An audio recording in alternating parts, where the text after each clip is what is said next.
We debated in the car if we should vlog or not, and we're like, no, we don't have time to vlog, so we're not gonna vlog, but we're gonna vlog because we're gonna use today as a really good learning experience. Welcome to the show. My name is Adine, and with my beautiful wife Melinda, who'll be here in just a moment, we're Hustlin' Hooks. We sell stuff on eBay and Poshmark primarily and make YouTube videos.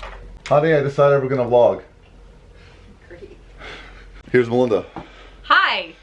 We have almost no time because today is a Muslim holiday, so my folks celebrate that holiday. It's Eid, so happy Eid to everyone around the world who celebrates. So we have a lot going on, obviously. So this, last 2 days I haven't been feeling well. Huh? What's new, you might ask? Melinda says, what's new, you may ask. We have a lot going on. I haven't been feeling good the last couple of days. I was up north working on that property with my father.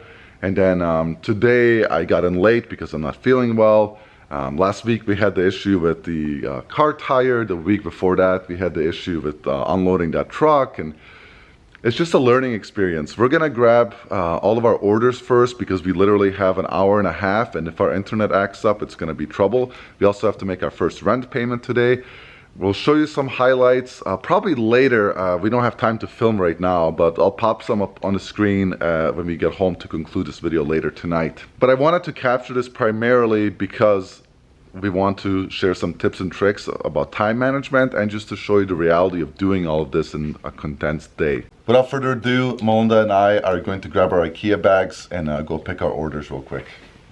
We had a pretty strong sales weekend, so I think it's like 30 or like 20 some on eBay and 15 or so on Posh. We're going to prioritize eBay because obviously there's a bigger penalty if we do late shipping here rather than Poshmark, which doesn't really penalize you for it. All of the sales have been pulled with the exception of one. It's these Theory pants that we can't find because the location isn't right. So the internet, of course, is really slow. I have to find a listing and find all of the other listings we did that same day to narrow down the possibility of where they could be. In the meantime, I'm making up some boxes, and Melinda is... What are you looking for? Well, I have this Columbia. Okay. Or Champion, I mean. Yeah. Yeah. I'm just looking in the vicinity for those. Okay. Gotcha. So they say they're an E2, which is one of these colored boxes here. Well, I already pulled it out. Yeah. Okay, This but is E2. this already sold. It's not those because those are nails. Okay. So we'll keep looking. I'm trying to get it loaded, so we'll see. So we got Poshmark on these two racks and eBay on this top one. And looks like it's loaded. So I stopped looking for the Theory pants because we have 61 minutes to go. First label's about to go on. Melinda's behind me. She's cranking out the packaging. And I'm going to try to crank out the labels. And we'll do the best we can. Update, we are at T-minus 40 minutes. I think the printing is going okay. It's a little... Adine's look says otherwise. Okay, so we're struggling, but we have started a new system with the Posh labels where I just download all the ones to my email and then we print them off all at once. I have all the Posh boxes and everything laid out here. So I'm gonna match those up while Adine keeps plugging away at the eBay labels, and fingers crossed we make it to the post office before 5. It's 4:33. We have to leave at 1:45 to make it to the post office. I do have Posh all packed up. And Adine is finishing up the last of eBay, so I think we're gonna make it. Is that the one? Is it Theory? It's Theory 33. I don't know. I gotta check. So the last one was a pair of Theory pants. I'm pretty sure those are it. We don't have a lot of Theory jeans. Blue, I'm gonna pack it. Pack it. I can't. It's loading. It's crunch time, ladies and gentlemen. This is just how we roll. Hail Mary. This is not how we roll. We don't ever want to roll like this. This is a big reason for the new inventory system. It's a great example of why. Yeah, for sure. Let's see. 3330. Is that it? 3. Yeah, sure. It only has like the waist size. Perfect. Those are it. All right, now we're done. It's 4:37. Wow, they're actually first class, which is kind of crazy for a pair of jeans. It's 4:37. It'll be 4:42 by the time we get out of here. So Mona's gonna load up the car. Looks like all of this stuff is down here. We're gonna rush out and get this done. Here we go. Here we go. Vroom, Vroom, vroom. vroom. Luckily, we have this speedy silver dragon with us today. We got plenty of time. Plenty of time. It's 4:41. Yeah. The worst case. Ontario. The worst case Ontario. I was gonna say that. To quote the great Ricky from Trailer Park Boys, worst case Ontario is we would have just done the eBay once and shipped Poshmark tomorrow, but we got two birds stoned at once and got it both done. Yep. That's another Trailer Park joke, Trailer Park Boys joke. Anyways, we're gonna drop these off. We gotta run home. We're gonna walk Toddy. Once we're done with that, we'll continue this video and talk about this weekend, share some sales, talk about some tips, and talk about the reality of running your own small business. A little sneak peek, some theory jeans sold. Now that we've been doing this and growing this for 2 years at this point, we thought we would talk about what it's like to run and grow a small business. Yeah, just some tips, tricks, and pointers, and the reality of all of it, right? We are planning a cash flow video within the next 10 days or so, so definitely be on the lookout for that one where we break everything down with cash so you can see what the cash flow is of a resale business, or at least our resale business. But like I mentioned earlier, within the last like 2 weeks or so, you know, we had that flat tire issue with that high-low, you know, we don't have a way to unload thing. We not to mention, you know, over 2 months now, Melinda's father passed away. There's been a lot going on, right? It's been very hectic, and it's just the reality of running a small business. There's basically flying by the seat of your pants all the time. Yeah, rolling with the punches, all those corny phrases you hear over and over again, they're very true. I don't feel very good today, right? That's, you know, there's no sick days, right? There's no like, hey, I'm not gonna come in today, because if I don't, then we don't eat, right? In a theoretical way. We thought we'd share a couple tips that might save you some growing pain that we experienced, that, you know, hopefully it just helps someone out there if you're just getting started. So my first tip was to stay organized. If you're not organized, then continuously work and prioritize getting organized. The more organized we get, the easier and more efficient our jobs are. The biggest example that you saw earlier is like when you're pulling inventory. The organization system, I mean, we've refined it and changed it until now recently we think we've settled on something that's going to work long term. It is so easy. You don't have to go into the warehouse and spend an hour. Maybe that's a little bit of an exaggeration, but you know what I mean. Like, you can just go to the product, pull it out. That's what you're gonna pack. It is so much easier. Yeah, Melinda mentioned too just 15 minutes ago, like, hey, we need to invest in several different notebooks for several different things, because as you know, if you follow us on Instagram, you know we're also working on our first vacation rental. Right. You know, we're also working on another big project on the side that no one really knows about. So there's a lot of things that are going on. We also have a third business, you know, that we're planning ahead of time that no one knows about besides a very small group of people. So we're very entrepreneurial minded, and you know, eventually, like I asked Melinda, was it like 2-3 days ago, what does your retirement look like? Do you remember that conversation? Yeah. And it was basically like we both aligned that we're not really going to retire in like a traditional American way where you work until you're 65 and then you ride your boat, you know, like that just doesn't work for us. It's not the type of life we want to live. There's really nothing wrong with that. You know, my point of view on that is, well, if you're going to a job that you really don't necessarily want to get up and go to every day, then you've earned the right to not do anything for however long you have left, you know, especially these days where people have to retire later and later. But we just kind of, I mean, what would we do with ourselves, right? We are just constantly, maybe to a fault, always doing something. Yeah.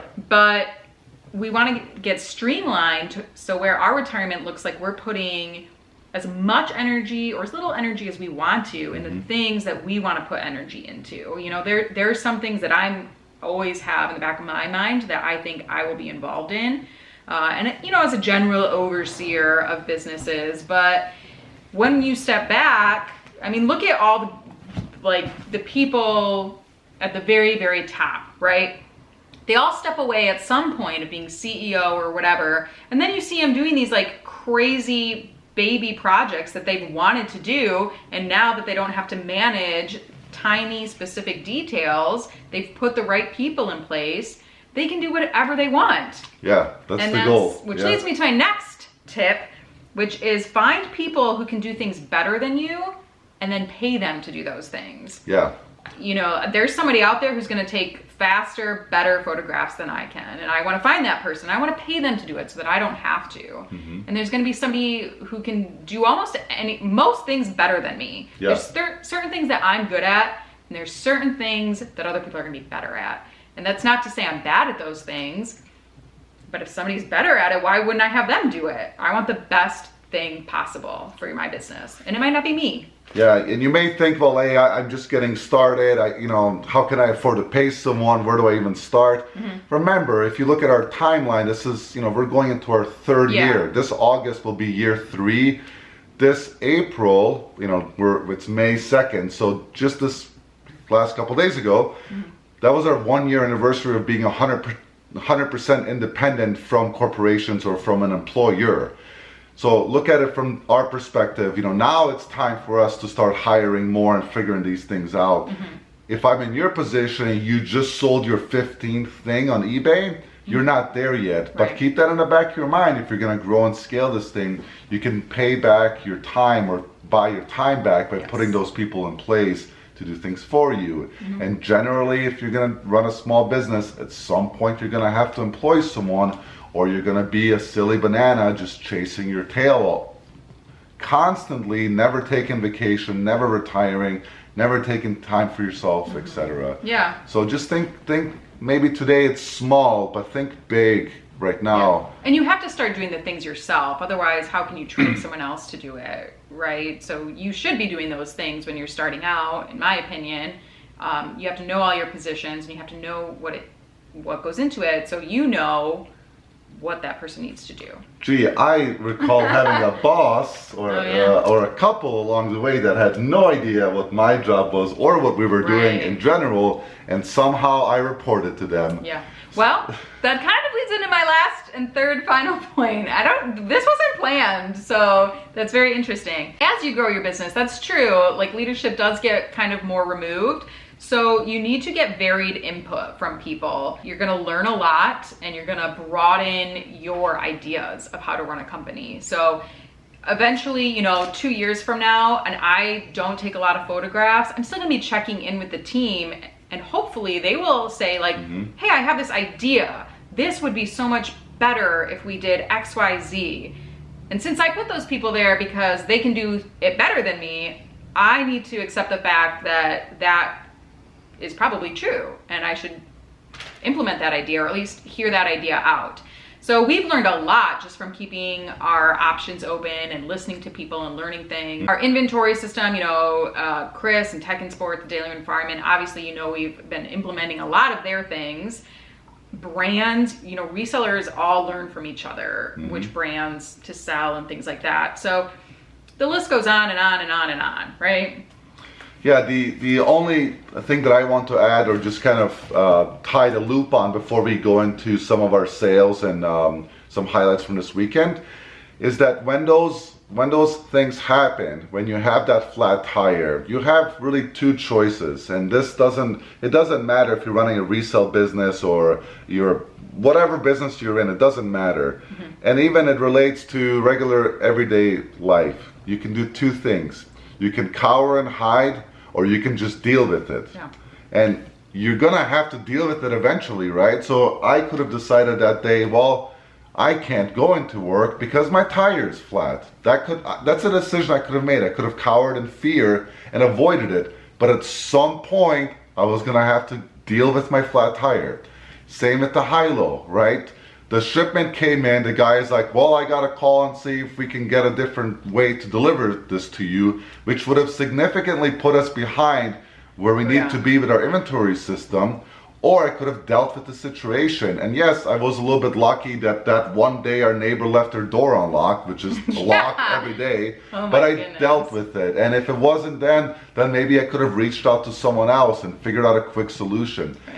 And was that fun? No, it was really hectic and annoying, running around chasing a semi-truck and like learning how to drive a piece of equipment I haven't been on for over 10 years, like all that stuff. Like I made it look easy in the video, but like it was a really hectic day. I had two choices. I could have cowered in fear or I could have dealt with it. And I dealt with it and got optimal results and moved on. You know, that's yeah, you'll have a bigger feeling of accomplishment too. I know that me personally, if I'm in a difficult situation or if I'm in a situation that I don't really want to be dealing with, but I put my big girl pants on and I just deal with it, I do feel better about it later. I feel more accomplished. I feel, you know, I just feel better. I just feel better. And you don't have to, you're like, okay, check mark. That's one thing I don't have to take up headspace with on now, so. And here's the last, I guess the other last thing I'll say, the second to last, is that he never stops talking. It's true. I never stopped talking. I meant for this. It's basically like the check marks will never stop going away. When you're running a small business, like there's so much to do. It's just an endless amount of things. Like you could literally work 24 hours a day and you'll never get ahead. It's like cleaning a house. Like cleaning a house. The way you're describing that, I'm like, that's like my house. That's it. Just you eat the food, then you clean the dishes, and then you clean the dishes so you can eat the food, and then you do the laundry so you can get the laundry dirty, and then you clean the laundry, and then you sweep the floor so dust can come on the floor so you can sweep them again. Yeah, it's a never ending. So remember, regardless of your ambitions or what you're trying to achieve, you have to take some time for yourself, and that's something that you can learn from us that we haven't been very good at. But it's just been extremely hectic the last few months, and this is our first time in a warehouse and so on. I mean, I made my first ACH payment today. That wasn't easy. I had to do it, and then later on I found out, oh, it is kind of easy, but I did it, right? Anyways, chin up, positive, get it done. Don't stress it, one thing at a time. Keep notes, stay organized. What else? Take time for yourself. Take time for yourself. That's one thing we're definitely going to try to be better at. Yeah. We're constantly trying to improve that. Yeah, for sure. Let's get into some highlights, some sales. We had a really strong weekend, I thought. Sunday was a little bit slower, but Friday, Saturday was good. Last Thursday was great. We put up some good numbers. Melinda is going to jump on first, and she's going to share her highlights. And then I'll jump in and see if there's any leftovers. So I'm going to do 5, and then I did leave 5 for Dean. The first one was a Friday sale that was a very strategically placed sale. We were trying to load up our phones on Thursday and we needed a certain amount. And I moved a bunch of summer clothing that we had recently picked up all the way, took it from the pricing room. It was one of the last things we had processed, and I moved it all the way to the front of the line. One of them was a Tory Burch dress that we picked up for $7. And within like 20 minutes of listing it, I got an offer on Posh that I accepted, and it sold for $101. That was a great garage sale pickup. That was from that one that I was a little bit upset we missed some stuff. I mean, just think of how many sales we could have made had we gotten here earlier. But that was a great sale, so I'm really happy with that. It was a great start to the weekend as well. The first one I'm covering are those Theory jeans that we had a hard time identifying. They sold on eBay. They sold for $28 plus shipping. We had them for a little while. Any item from Theory that we've picked up, we've sold relatively quickly, so definitely keep your eye out for that brand. We also sold a Champion on Posh. This was from our old store. It's kind of the end of 2021 that we listed it, but as you can see from the pop-up, it still has like our old fur carpet on there, and that sold for $30 on Posh. It's like cropped, retro, vintage. Over on the Poshmark, we sold this North Face fleece for a full asking price of $40. And North Face is a semi-saturated brand. It does carry its value pretty well. But this one had a ton of pilling. Like, it didn't look great at all. And we just listed it at $40. And we probably would have taken an offer of $20, $25 for it because, again, of all the pilling. But someone's scooped in, full price sale, $40 out the door. We have about $6 into it. We did, I checked the listing too, and we did disclose it. Okay. It said, this has a good amount of pilling. See photos.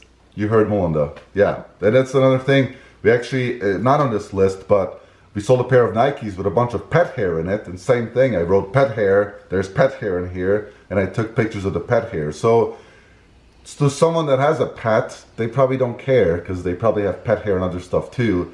To someone that hates pets, they probably will never buy that. So again, just call it out so people know what exactly they're getting. This next one is a quick sale. It was Patagonia because Patagonia. Just $22. It's a simple short sleeve button up, very breathable.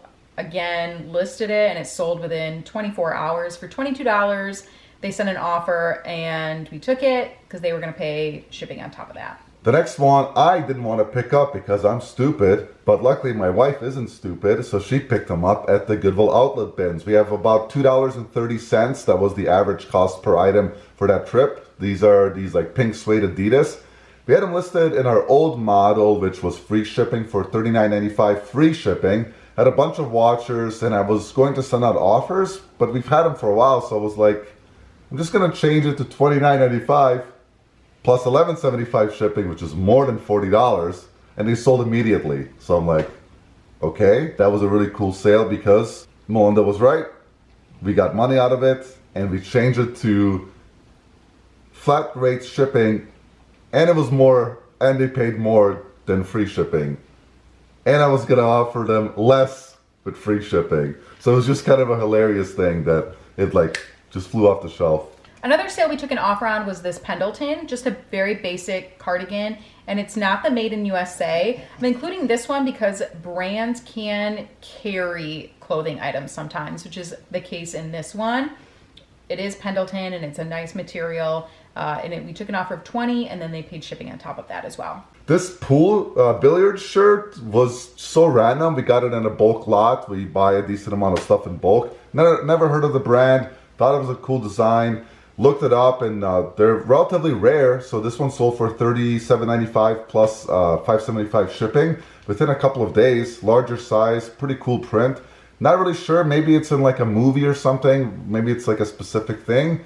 But it's a pretty sweet shirt, I guess, if you're cool and, you know, not like me wearing the same plain shirts over and over again. The last one I'm covering is an eBay sale and it's winter gear. It's snowboard pants. They were listed relatively recently, I think within the last month or so. So they didn't fly off the shelves by any means, but they also didn't sit very long. And they sold for $64 plus $11.75 in shipping. So Burton is a great snowboard brand to look out for. That's not even like the highest that I've seen these snowboard pants go for. So keep your eye open and of course, just, you know, list all gear, all seasons. The last one I have on the list were these Birkenstock. Birkenstocks are just fantastic. If you see them, even if they're in a little bit rougher condition, these sold very fast within the last 10 days of listing or so for $40 plus shipping on top, no offers, and out the door. We had a very solid weekend. We're very happy with it. We were able to list 30 on Friday, Saturday, and Sunday. We still have to list tonight, which again, roll with those punches because it was a half day. It's Eid, so we went over to my family's house for lunch, and we're actually gonna go back for dinner as well. But roll with the punches. One of us is gonna list while the other one puts our daughter down to sleep tonight, and then the other person will join and we'll just finish off the job. Anyhow, thank you as always for spending your time with us. We appreciate your support. Subscribe to our channel if you found this video informative, or if you simply like our content. Hit the like button on your way out, and we'll definitely see you in the next one. Take care.